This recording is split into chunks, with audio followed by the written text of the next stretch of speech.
United is conducting its second day in Spain under what they call the warm weather training camp in Cadiz, and that's where they are. And Erik ten Hag has again for the second day conducted training with the first teamers of United who never went to the World Cup, and obviously the players in the academy that really chose to go on and join him down in Cadiz. Welcome to United Matters channel, guys. You are really great, and I'm really loving the way you're really spreading love and making this channel grow and walk miles, because without you nothing can happen, but with you everything can go on as planned, because it's because of you that we are here and you are subscribing to this channel. We are getting in more views, more subscribers, more likes, and obviously that means we are really destined to a better destination. And if at all you keep growing the channel like this, you never know, mid next year we are going to be having a better studio where we are going to be doing the latest of the news that you guys deserve, and maybe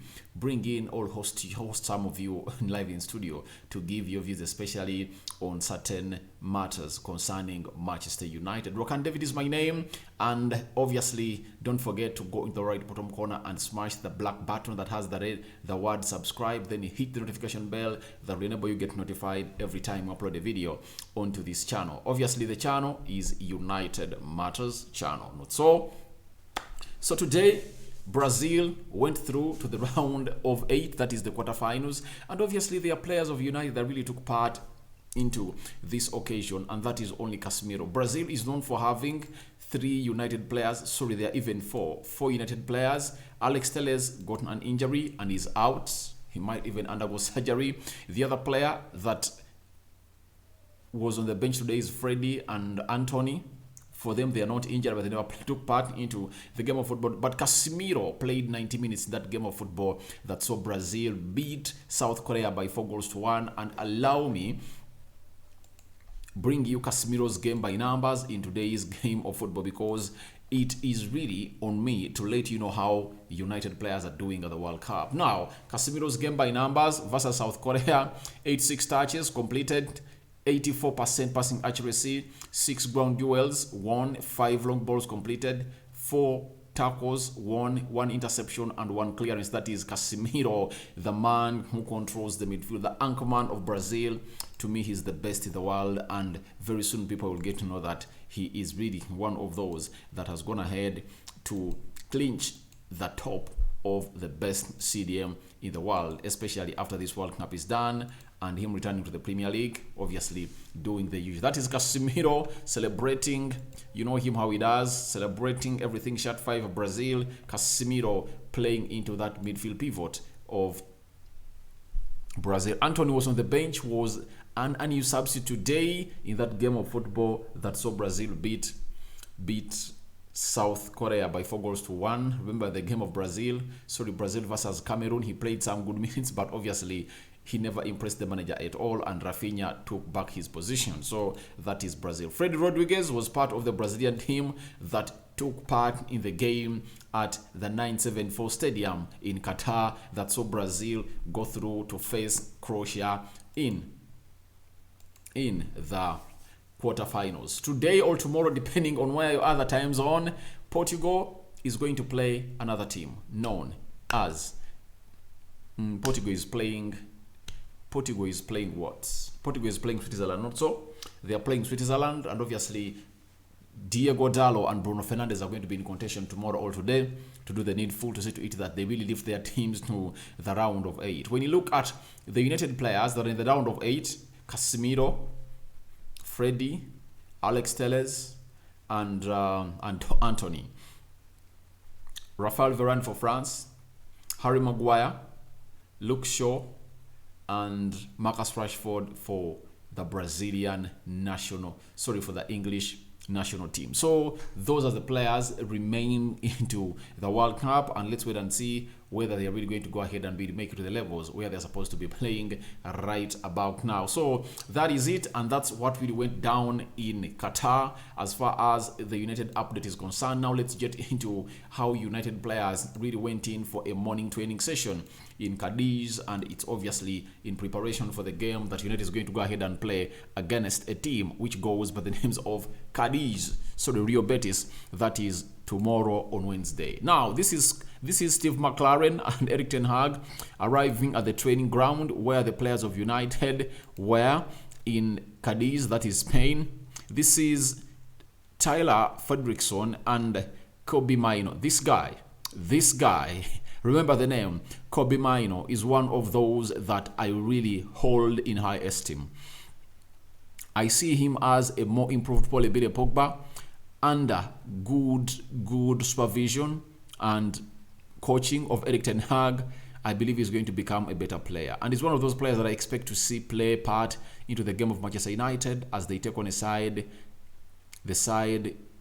of Spain known as Rio Betis. I believe he's going to do a very beautiful game, and he might come on through because this time round the manager is going to play. He's first going to give these players 45 minutes. So he won't see very many players come out and really play more than 45 minutes. I believe the ones will come in through, play some good minutes like 45, and the others will come on through and play more other. But remember this name of this guy, Kobbie Mainoo, very talented and hugely talented. Remember this name. Then Sam Murray took part in the training session in Spain during morning, and this is Charlie McNeil and Alejandro Garnacho. Charlie McNeil, if at all you don't know him, he's really a centre forward who has gone ahead to score very many goals in the under 21s of United. He has come out of all the underage groups of Manchester United. Obviously, United are really having lots of hopes in him. He has made it to the bench this season very many times.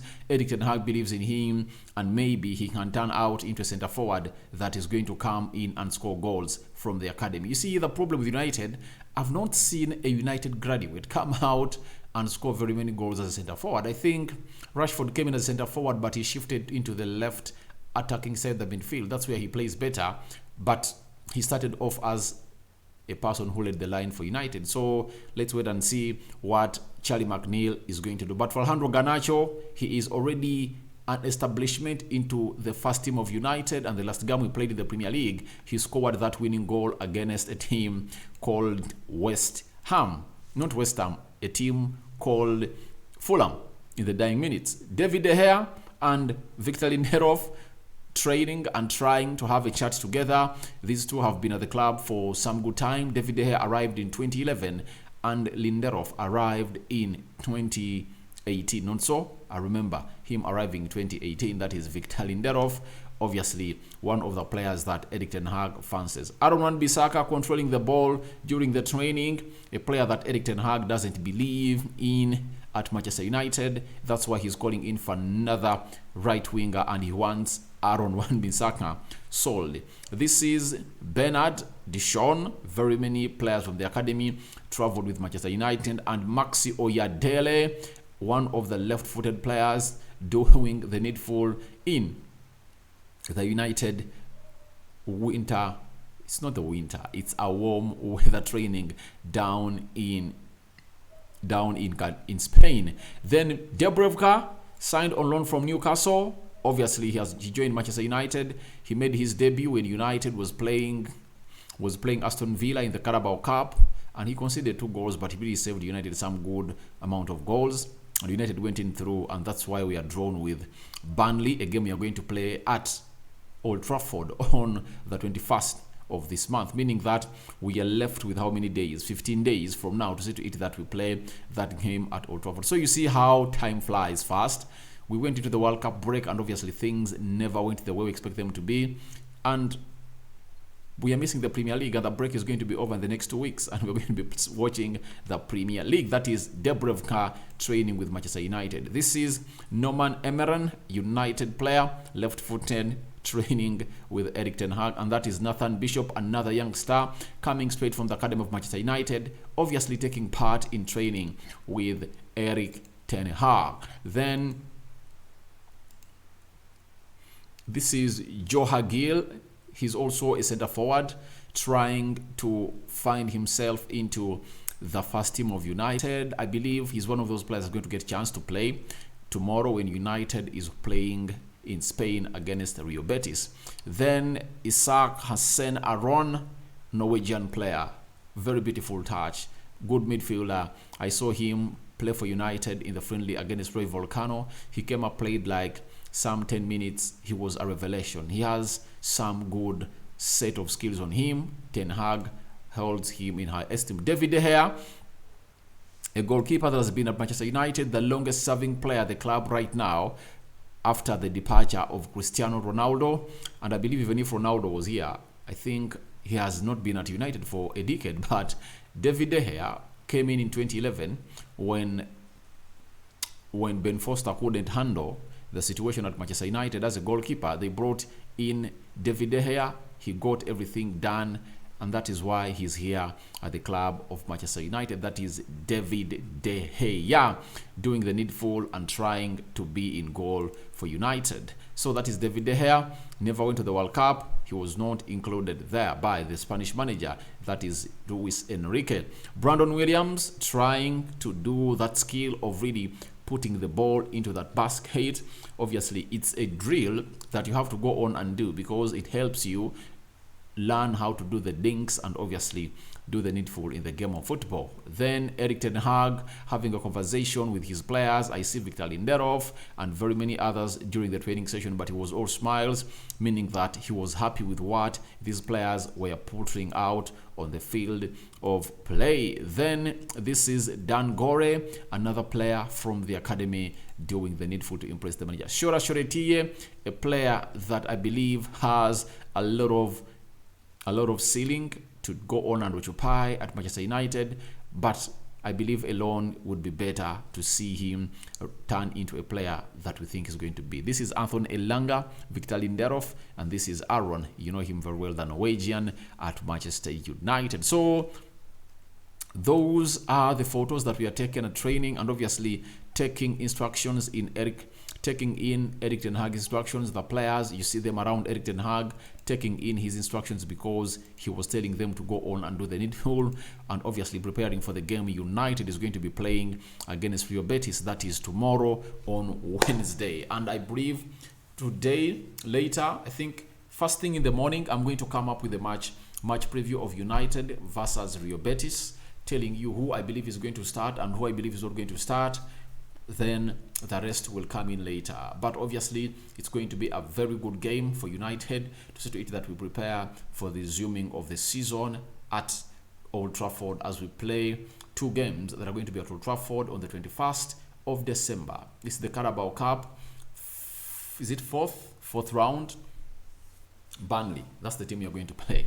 Then later, on Sunday, we will be playing Nottingham Forest at Old Trafford. So thank you guys for watching in through. Tell me what to think about the day 2 of the warm weather training camp in Spain of Manchester United. What are your thoughts on Casemiro performance today in that Brazilian shirt as he donned in shirt number 5?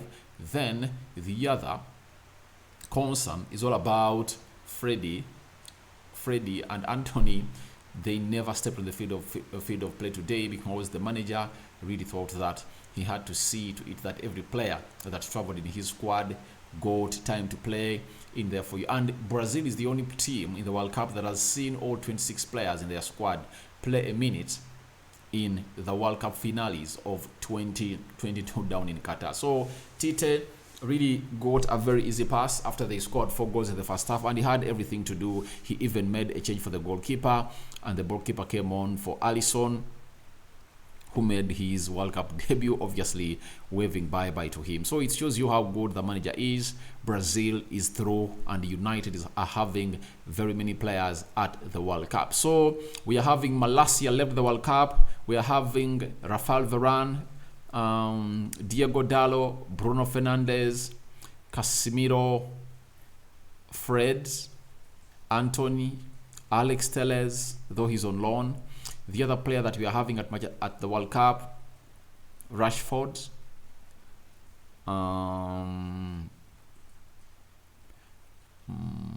Harry Maguire, Luke Shaw. That means we are left with 11 players at the World Cup as things stand. Those that we are really knocked out include Hannibal, Eriksson. Those were really knocked out from their respective teams. Facundo Pelestri was also knocked out because he was playing for Uruguay. Not so, but I remember I had 15 players. Who have I forgotten? Do you have a goalkeeper at the World Cup? A goalkeeper at the World Cup? I don't believe so. So guys, thank you very much for watching in through. I sign out for now. See you later. Good night. See you tomorrow as we discuss more about United. May the Almighty Lord protect you in the night, and I cover you all in the blood of Jesus Christ.